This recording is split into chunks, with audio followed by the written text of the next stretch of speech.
Let's go. We can talk about it, but all talking is cheap. Cause the last word is me. The last word is me. We can talk about it, but you ain't beating me. Cause the last word is me. The last word is me. Yeah, I know. The last word is me. The last word is me. The last word is me. Say what? The last word is me. The last word is me. The last word is me. Believe that, man. The last word. Yeah, that's right. You got it. Last word.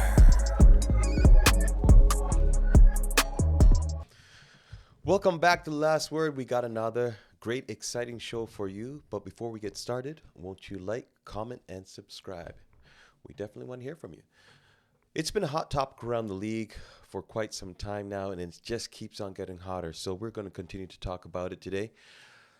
The NBA, the ratings, the style of play, it is just a topic that we just can't deny. So, Kyron, I'm going to introduce you back to the show.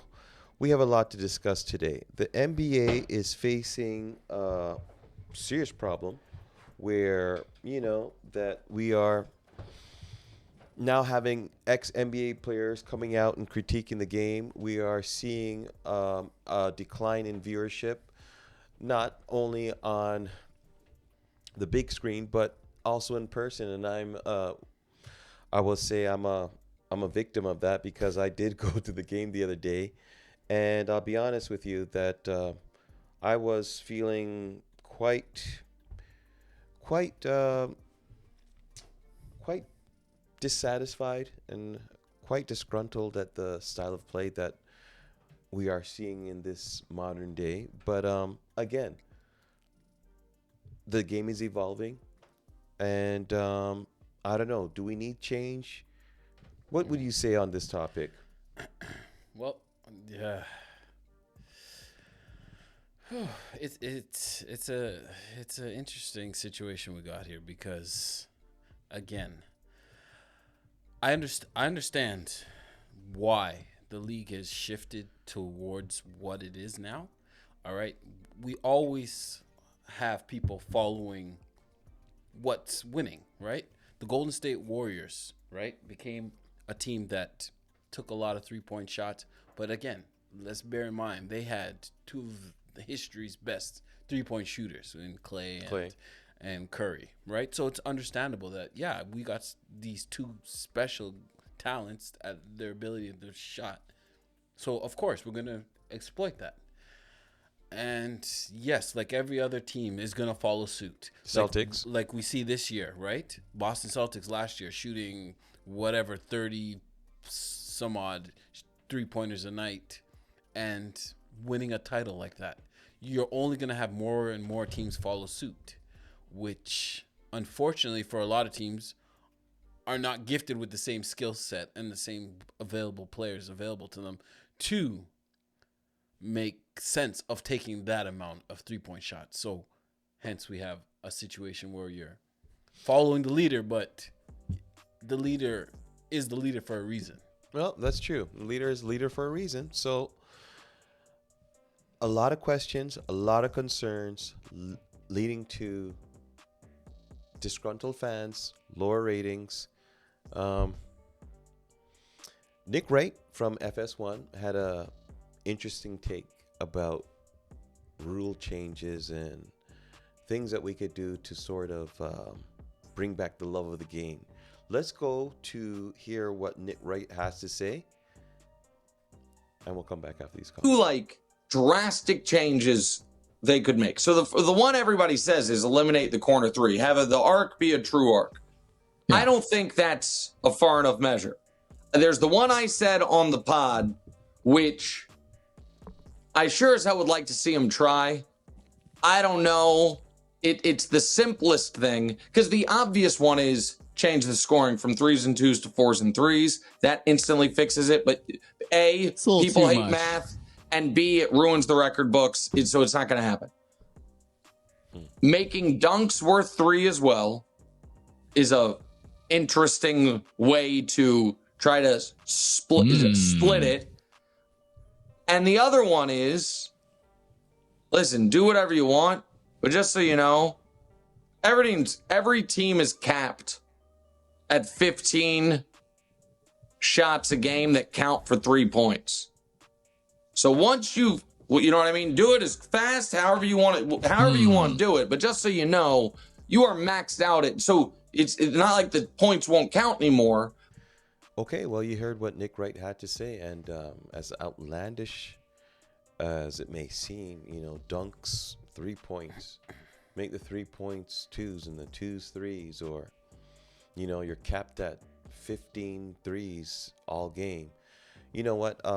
As outlandish as it seems, he might be onto something. I mean, I'd be willing to shake it up a little bit, and I'm not sure I'd be willing to take it that far, but certain rules to sort of bring back some of the things that we've enjoyed watching over all these years that has made the game, so popular.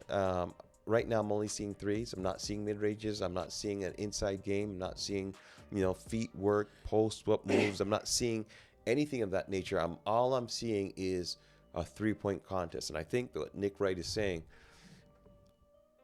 the desperation that we are at right now is, let's try at least something.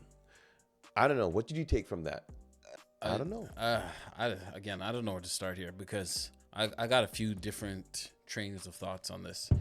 Again, I think back and I harken back to a time of, again, growing up and watching basketball.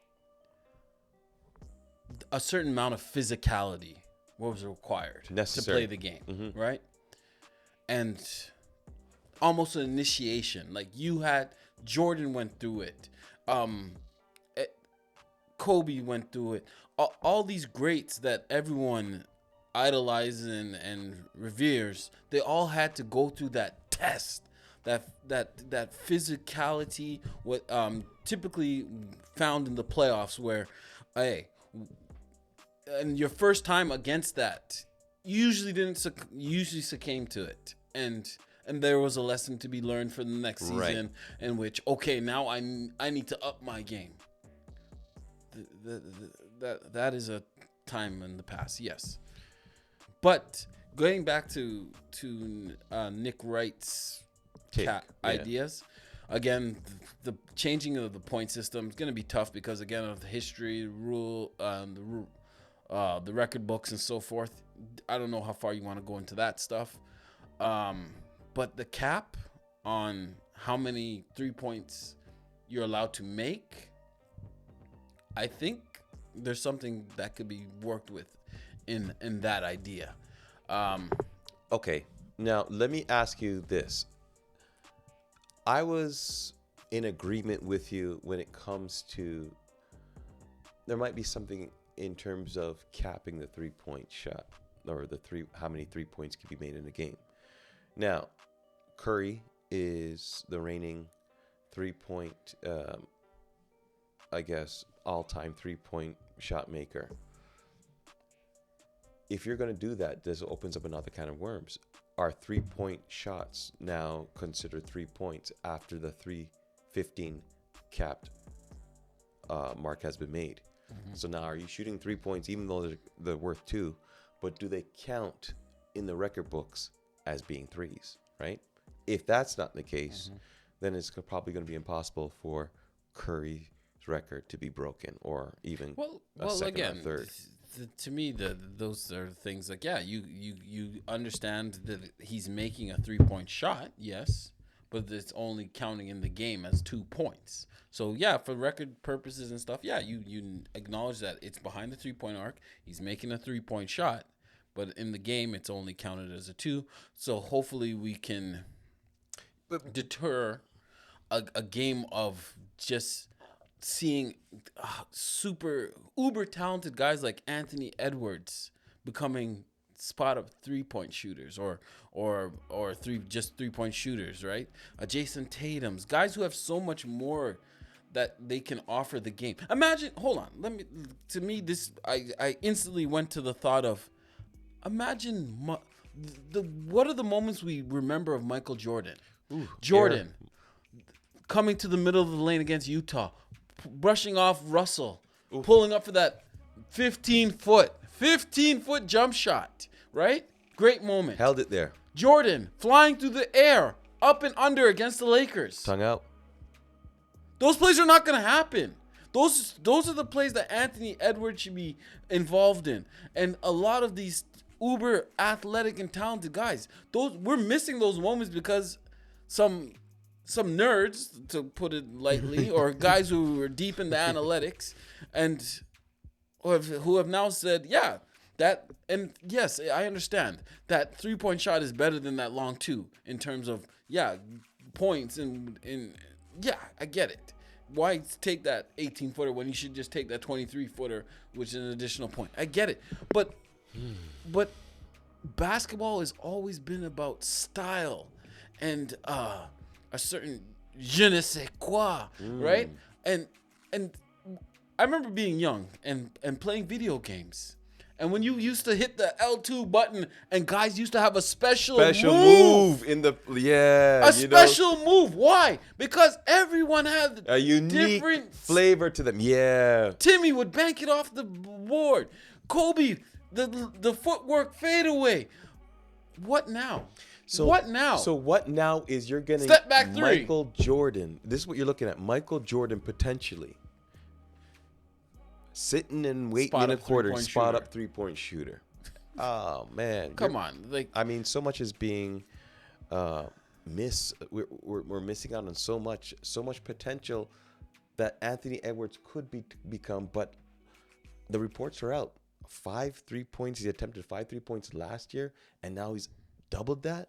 So, and here's the odd thing: these players are not playing as hard. I'd like to ask you this question. Why are they getting injured so much more?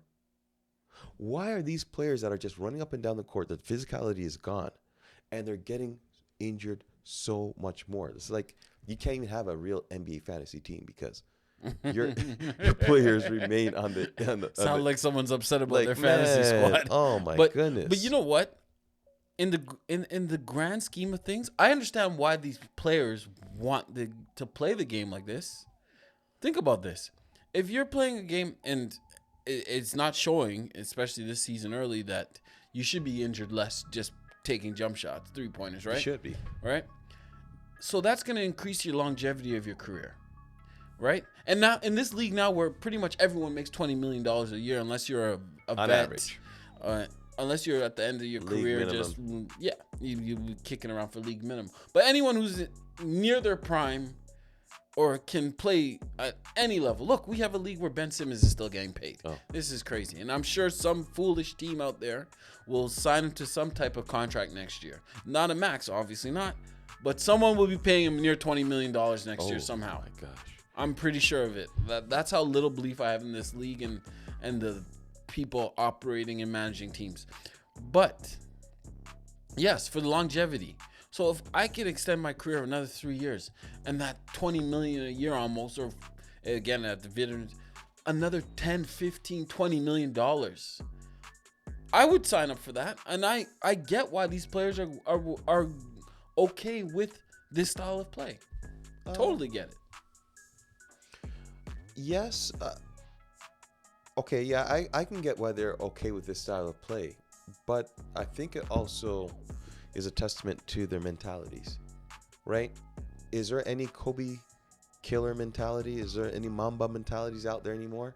Are there any Michael Jordan, I'll eat your heart, take your, like, do you have that mentality No, that's anymore? dead. That's dead. Done. That's dead. So it's a buddy system. It's how much money can we make kind of system? Because let's look at it. Some of your biggest money makers in this league, Paul George, Joel Embiid, like these guys don't make big pushes in the playoffs. They don't really make any significant, I guess, advancements to your teams and winning championships. But they are good at putting on a show, a product on the court that gives them, 20 to 25 points. But again, no real, substance under the gameplay, because let's just be real. Paul George is a 3-point shooter now. James Harden, 3-point shooter. Embiid, 3-point shooter. Maxey, the future, he's turning into a 3-point shooter, this whole system has to be burnt down. Too much money means you're gonna just get any and anything. It's the money that changed this. And Yes, and so think about this: the teams are paying these guys this type of money, so you want a return on your investment. So the teams are going to be more than happy to have a league where guys are shooting threes and less likely to get injured. Yeah, technically, right. less like right. So I'm paying this guy, so he's going to be more likely to be out there if he's hanging around shooting spot up threes as opposed to attacking the basket. Because as I mentioned to you earlier, right off camera, one player that I will sign up to watch when he's available is Ja Morant. Because when he goes out there, he's attacking the basket, and He's giving it all. You're Yeah. seeing some spectacular, magical things on any given night, on any given possession. And there's so few guys like that in the league now that it's unfortunate. But when you look and you see the results of what happens when you do attack, it's understandable what guys say. Bump that. So, Let me just you know what? hang out on the perimeter. I'm gonna piggyback of what you're saying, and I'm gonna say something that I heard on Gil's Arena. The players aren't even doing, preseason workouts. They're not coming in for, off-season drills, and they're not really putting in the work in the off-season. So when they're coming in, they don't really want to play any preseason games. They want to play 1 or 2 games. That's it, and they're ready to hit the 82 game regular season. And he's saying that guys are pulling hamstrings. A lot of soft tissue injuries are happening because they're not really pushing themselves in the off season and working hard to get themselves prepared. So guys are getting injured a lot more, getting paid a whole lot more. How do we develop these big icons if they're not able to stay on the court? If we're not able to, you know what I mean? Does that mean that? As you say this, instantly Zion comes to mind, right? There you go. This- That this- was my name I was going to go to. This There guy you go. who was supposed to take the league by storm, but how do you take a league by storm if you're never on the court, right? There's no star if you're not on the court, right? So he's an afterthought in this league. He's now. an afterthought. For some reason, he's an afterthought, and it's so heartbreaking because everyone was talking Zion coming out of college. Zion, the Z in the part in his head. Even that was so much attractive to me, and so much other people. The dunks, the aura that Zion just created, and now he's resorted to one of those players that, and this is how you know he has a rugged beard. Before he was clean cut. He's a young guy, but he got that rugged beard, like he's been putting in work in rehab, trying to get back on the. So it's just heartbreaking. The icons that we build up and we idolize, I don't think we're able to achieve that mark anymore. Like Jordan is still the #1 brand selling shoe. What's next? Do you think the league is in a real, is it just Silver again seemed to brush away any concerns, pretty much laying the blame at the fact Silver. that it was election season, so, and again, that ate up a lot of room, so hence why the ratings have suffered. Also, the World Series with 2 big markets in it, that's eating up a lot of room. So the NBA's kind of ratings dip is kind of attributed to those factors, or is that just cocky poop? That's cocky poop. Now, you know this. I like to go to a lot of games. And I'm finding myself, even though the money's spent, I'm finding myself checking out and actually leaving the arena in like the third quarter religiously because the style of play, like I'm there to support my Raptors. I'm there with you guys, yes, but the style of play can't keep my in the seat. It just can't. It's just terrible product. I'm used to seeing alley-oop, boom, man attacking the hoop, a fadeaway, a mid-range. Like, I'm going to say a name like Al Jefferson. You remember Al Jefferson? Oh gosh. Like you're saying, oh gosh, but if you watch his footwork, Al Jefferson, as soon as he got that ball, and we're talking technical basketball. If anyone knows their X's and O's, you know about Al Jefferson. Al Jeff was a beast in the paint, and I know you're saying to yourself, Al Jeff. I would have preferred you call Tim Duncan's name or something, but hey. Tim Duncan I'll was take it. fundamentally sound, but I'm talking about players that worked on the game. You know, Al Jeff's footwork and his dribbling, his technique was flawless. Not flawless, but it was like, it was like a recipe and a masterpiece. The way he just would work his opponents. I know you're saying, man, what are you talking about? And let me give you another name. I'm not going to disrespect Joe Johnson. Joe Johnson was a sick ISO one-on-one mid-range player. Yeah, he had the three-point, but he had that mid-range on ice. Yeah. These are the names and these are the players that are going to be forgotten. You see what I'm saying? Like Joe Johnson. I wouldn't say forgotten, but no longer I'm saying, longer a part of the league. Moving forward. Yeah, moving forward.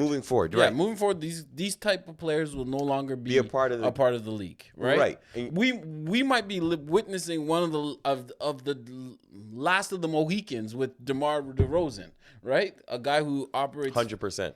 He literally might be one of the last guys that we see lives in that mid-range, right? Yeah. And as a Raptor fan, I'm sure you know how many years of disappointment him living in that mid-range led to, right?